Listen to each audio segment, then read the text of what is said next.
Hi, everybody. The city of Las Vegas has been running an ad campaign called Know the Code. The first ad campaign they ran was, what happens in Vegas stays in Vegas. So you can be morally bankrupt.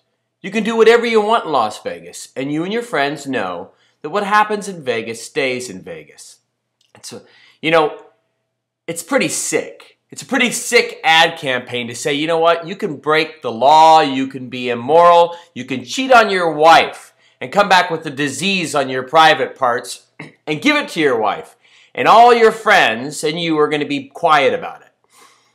Now, I guess some people told on their friends or posted Facebook, tweets, whatever, and their friends got in trouble for bad things they did in Vegas. But instead of taking responsibility for what they've done, they blame their friends who told on them.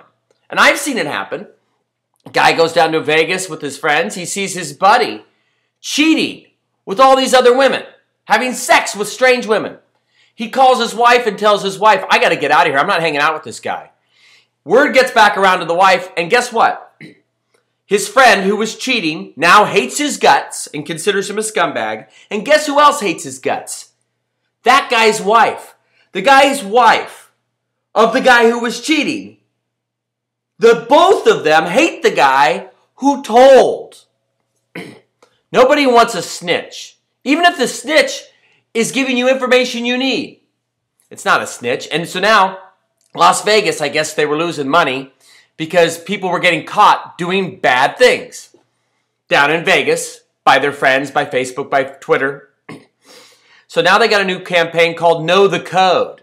And they run ads about people who told the truth on their friends and how they're ostracized and they have no friends anymore. I'm not talking to you, you broke the code. Las Vegas even has a site where you can post the names of people who broke the code. Honor among thieves, this code, the code that they broke was a code of lies.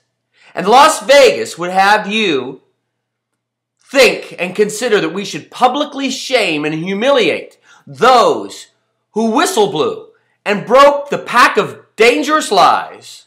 Broke those lies. Those people who broke the lies are the ones whose names need to be publicized. Not the guy who has a wife and kids and came home and gave his wife AIDS because he's screwing around with the prostitute. He's off the hook. He didn't do anything wrong. It's his scumbag friend who told the wife that she was in danger. Okay, that sort of morality, that twisted morality of Las Vegas, shame on you, Las Vegas, for still running an ad and having a website where you're trying to get people to shame others for simply telling the truth, potentially to protect or save somebody's life. Have you ever heard of a sexual tourist? Sexual tourists are people, especially like people who like to have sex with little boys. They can't do it legally here in the United States. So they go to other countries where you can't get busted for it.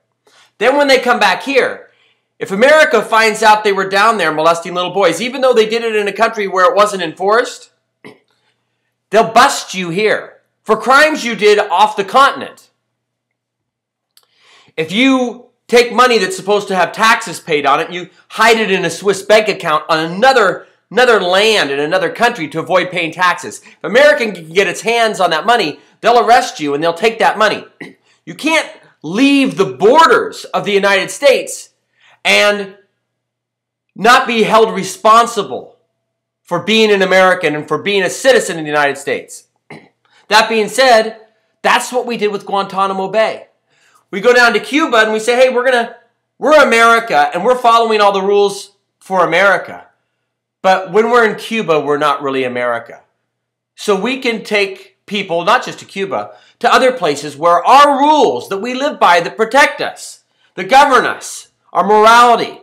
We can go to places where our morality doesn't exist. And it doesn't work that way. It doesn't work that way in Las Vegas. It doesn't work that way for sexual tourists. It doesn't work that way for tax evaders who hide their money in the Cayman Islands. But somehow, we're still looking the other way as we are still containing people in prisons outside of the United States to avoid being required to honor the commitments that we made to our very country. That's why Guantanamo Bay should move to Las Vegas. What a shame. What a disgusting shame that we can reap the fruits of our free country. And then when we decide we don't want others to be free, we take up residence in another country and send our people who we hire, who we pay, who represent us from America to act like non-Americans, treating other people with no rights or little rights. And just like Las Vegas, now you know, when you do things like that, there's more lies. All those people at Guantanamo Bay, they got to sign the Vegas Pledge. What happens in Guantanamo stays in Guantanamo. Don't break the code. They're so bent on not breaking the code, when the defendants are getting ready to go up and speak in the courtroom, they have to have a 40-second delay on their audio because they don't want the defendants who haven't agreed, they haven't signed the pledge to keep the code. They don't want them saying, you know, I really would have given better testimony this morning, but you beat me all night, and you starved me, and you deprived me. And they'll bleep that out so the people who are listening can't hear that. What a shame. Let me know what you think.